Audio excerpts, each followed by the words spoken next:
حضرت عمر فاروق رضی اللہ تعالیٰ عنہ کے بارے میں امام ابن جوزی نے لکھا ہے کہ رات کو نا گھر کے اندر بیٹھے بیٹھے اچانک رو پڑے حضرت عمر. 62 سال عمر ہے, خلافت کے آخری ایام چل رہے ہیں, تو رو پڑے ایسے ہی گھر میں بلا وجہ ہی. آپ کی اہلیہ نے, زوجہ نے بیٹے کو اٹھایا, فرمایا پتہ کرو تمہارے باپ کو کیا مسئلہ ہے, کہیں کوئی تکلیف تو نہیں, درد تو نہیں, صاحبزادے آئے. ابا جی کیا بات ہے؟ فرمایا اماں کو بلاؤ. سب لوگ جمع ہو گئے تو جناب عمر فاروق رضی اللہ تعالیٰ عنہ فرمانے لگے کہ بیٹھو میرے ارد گرد. سب بیٹھ گئے تو فرمانے لگے آج جب میں مسجد سے نکلا تھا تو میرے نبی پاک کے سچے صحابہ, سچے رسول کے سچے صحابہ, حضور کے سچے غلام یہ کہہ رہے تھے کہ عمر بڑا ہی اچھا ہے, عدل والا ہے, انصاف والا ہے. تو ابا جی اس میں رونے والی کیا بات ہے؟ تو فرمانے لگے ڈر یہ لگتا ہے کہ باہر تو میں اچھا تھا, کہیں گھر میں تو نہیں کوتاہیاں کرتا رہا. میری بات پہ توجہ کرنا. کہیں گھر میں آپ باتیں سن لیں تو شاید جتنی میں کرتا ہوں دوسرا کاری کوئی نہ سکے, لیکن جب عمل کے راستے پہ ہم نکلتے ہیں تو وہ مسدود ہے, وہ بند ہے. عمل کس نے کرنا ہے؟ آپ کوئی آیت پڑھیں تو یہاں غلطی نکالنے والے 20 لوگ مل جائیں گے, 20 لوگ, لیکن اس آیت پہ عمل کرنے والے کتنے ملیں گے؟ تو حضرت عمر فاروق رو رہے تھے, کہنے لگے کہیں تمہارے حقوق تو نہیں پامال کرتا رہا. تو آپ کی اہلیہ نے جب سنا تو وہ کہنے لگی عمر مجھے تو بڑا پرانا شکوہ ہے, آپ کا جاہ و جلال اتنا تھا میں بات نہیں کر سکی. عمر تم نے سارا دن مسجد میں گزار دیا اور ساری رات نقاب اوڑھ کے مدینے کی گلیوں میں گزار دی, میں تو زندگی کی کوئی خوشی دیکھ ہی نہیں سکی. چاہ تو میرے اندر بھی تھے نا کہ میرا شوہر کچھ گھڑیاں بیٹھتا, کہیں مجھے لے کے جاتا, تو میں تو کچھ نہیں دیکھا, مجھے بڑا شکوہ ہے. تو حضرت عمر کہنے لگے چل اللہ کی رضا کے لیے معاف کر دے. بھئی معافی بیوی سے نہیں مانگی جا رہی, معافی اپنی غلطی کی مانگی جا رہی. یہ سمجھ لیں, بیوی کے لیے تو خامد کا بہت بڑا مقام ہے نا, لیکن یہاں غلطی کس بات کی ہے؟ اپنی کمزوری پر غلطی کا اعتراف کر کے معذرت کا سوال کیا جا رہا ہے. تو حضرت عمر کہنے لگے معاف کر دے. تو اہلیہ کہنے لگی میں نہیں معاف کرتی, میری شرط پوری کریں. فرمایا وہ کیا؟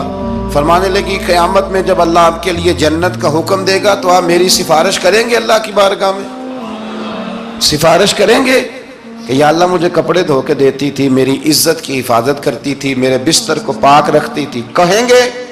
تو حضرت عمر فرمانے لگے تیرے ساتھ وعدہ رہا, رب نے اگر عمر کو اپنے فضل, اپنے کرم اور اپنے محبوب کے صدقے جنت دی تو عمر تیرے بغیر جنت میں نہیں جائے گا. عمل کا رستہ, عمل کا رستہ. دیکھیں نا, 2 دفعہ استاد بات کرتا ہے, 2 دفعہ, اور کوئی زیادہ, ایک تو ہے نا کہ ایم اے اور جناب ایم ایڈ اور ایم فل اور پھر پی ایچ ڈی قسم کا استاد. ایک وہ جو matric P T C teacher ہے نا, وہ 2 دفعہ اسٹوڈنٹ کو کام کہے تو تیسری دفعہ وہ ناراض ہو جاتا ہے, کہتا ہے میں 2 دفعہ کہا ہے. بچے کو آپ 2 دفعہ کہتے ہیں اور اگر تیسری دفعہ کہنا پڑے تو غصہ آتا ہے نہیں آتا؟ بھئی تو نے اتنی دفعہ کہا, تو سمجھ نہیں رہا بات کو. اور اگر اللہ کریم قرآن مجید میں سینکڑوں دفعہ کہے نماز پڑھو, سینکڑوں دفعہ, اور یہ بہانے کر رہا ہے, یہ بھی پروگرام بنا رہا ہے, پھر کہتا ہے میں بے چین رہتا ہوں, میں بے قرار رہتا ہوں. عمل کا رستہ اس کو اختیار کریں, آپ سکون میں رہیں گے. بد عمل آدمی اور بے عمل آدمی یہ ہمیشہ پریشان رہتے ہیں, ہمیشہ. عمل کریں, توبہ کریں تو پھر بدل جائیں, پھر تبدیلی آئے.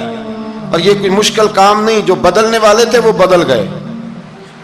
بڑا کچھ کرتے تھے پر پھر وہ لوگ بدل گئے. حضرت فضالہ رضی اللہ تعالیٰ عنہ کہتے ہیں کہ میں بڑا دل دادا تھا عورتوں کا, اور میرا ماحول یہ تھا کہ میں قتل بھی کر لیتا تھا, معاذ اللہ چوری بھی کر لیتا تھا, اور رات میری طبیعت تھی معاذ اللہ نئی سے نئی عورت کے پاس جانا. کہتے ہیں ابو جہل نے اعلان کیا کہ جو نبی پاک علیہ السلام کا سر اقدس معاذ اللہ کاٹ کے لائے گا, نقل کفر, کفر نہ باشد, 100 سرخ اونٹ انعام ملے گا. تو میں نے ارادہ کر لیا کہ میں بہت سارا انعام حاصل کروں گا.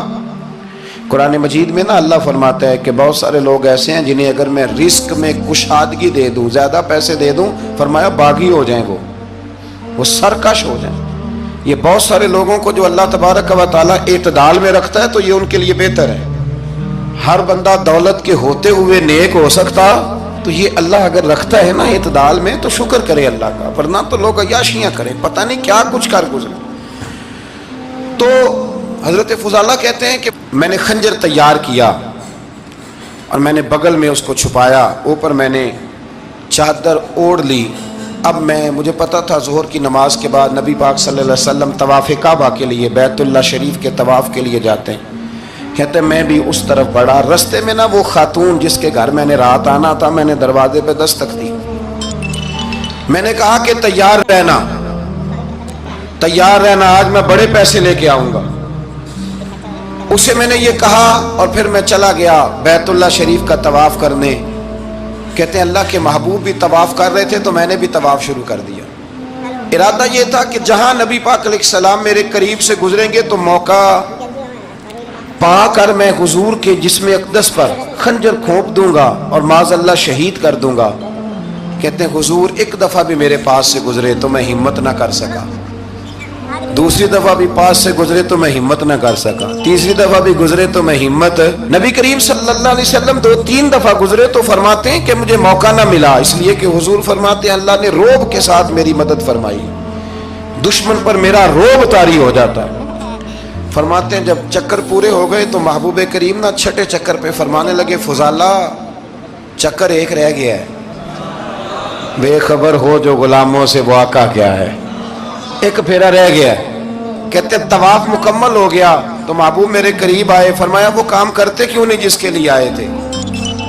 میں نے عرض کی یا رسول اللہ کون سا کام، کیسا کام؟ اندر تو چور تھا نا، بانج فقیروں کسے نہیں ماریا اے ہوئی چور اندر دا، اندر چور تھا نا۔ کہتے ہیں حضور نے مجھے کندھے سے پکڑ کے ہلایا، فرمایا کرتے کیوں نہیں؟ جب حضور نے ہلایا تو وہ خنجر بھی پیروں میں گرا اور میں بھی رسول اللہ کے پیروں میں گر گیا۔ میں نے کہا حضور مجھے کلمہ پڑھا دیں۔ کہتے ہیں حضور نے پہلے میرے دل پہ دست مبارک پھیرا، پھر میرے نبی نے مجھے کلمہ پڑھا دیا۔ اب نا مرید ہونے والا کہتا ہے کہ جی آہستہ آہستہ میں ٹھیک ہو جاؤں گا۔ اب وہ آہستہ آہستہ کا کیا ترجمہ ہے یہ بالکل سمجھ نہیں آتی۔ بھئی کسی بندے سے 5 لاکھ روپیہ لینا ہے تو اس سے وہ کہتا ہے جی میں آہستہ آہستہ دوں گا، 500 روپیہ دے دیا کروں گا روز کا، تو کہتے ہیں میری رقم خراب ہوتی ہے، پورے دو۔ اور نیکی کی بات جب آتی ہے تو کہتے ہیں حضرت صاحب دین اتنا سخت نہیں ہے، میں آہستہ آہستہ ٹھیک ہو جاؤں گا۔ اب میں مغربی شاب پڑھنی شروع کر دیا میں نے، اب میں تسبیح لے لی ہے، کل میں نے بھی آہستہ آہستہ میں ٹھیک ہو جاؤں۔ یعنی رقم لینی ہو تو وہ آہستہ آہستہ قبول نہیں ہے، لیکن اور مکان کی رجسٹری اگر کرانی ہو تو مالک مکان کہے گے آہستہ آہستہ کرا لو، کہتے ہیں پیسے پورے دیے، سویرے چل اور بیان دے۔ یہ کیا بات ہے؟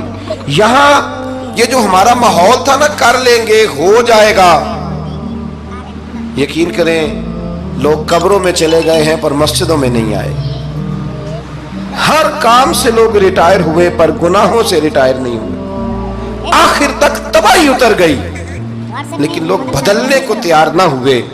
حضرت فضالہ کہتے ہیں ابھی میں نے کلمہ پڑھا، ابھی میں واپس آیا، رستے میں وہ بی بی کھڑی تھی، کہتے ہیں میں وہ شخص تھا کہ عورتیں مرتی تھی میرے اوپر اور کسی کی جرت تھی کہ وہ آئیں بائیں شائیں کرے، لیکن فرماتے ہیں میں بی بی کے پاس سے گزر گیا،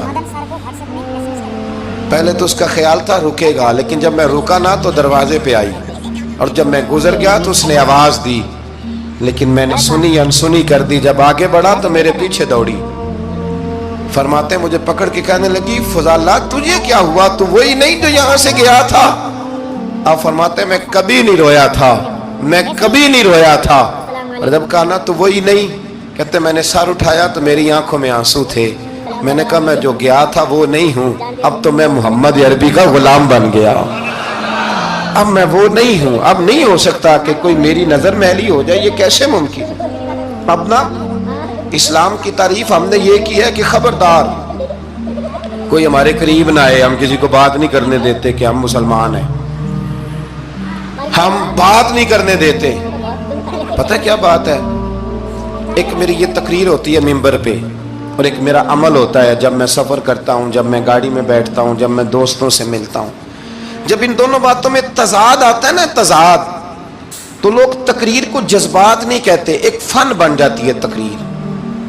آپ کو پتہ ہے نا وائزین نعت خواں کہتے ہیں میں نے محفل لوٹ لی، پھر لوگ شمار کرتے ہیں کتنے لوگوں نے سبحان اللہ کہی، پھر لوگ شمار کرتے ہیں کہ آج 5 بندے روئے بھی تھے جب میں تقریر کر رہا تھا۔ تو پھر یہ فن ہے، یہ جذبات کا اظہار۔ سمجھ لیں بات کو کہ عمل جب آپ نہیں نہ کرتے عمل، تو آپ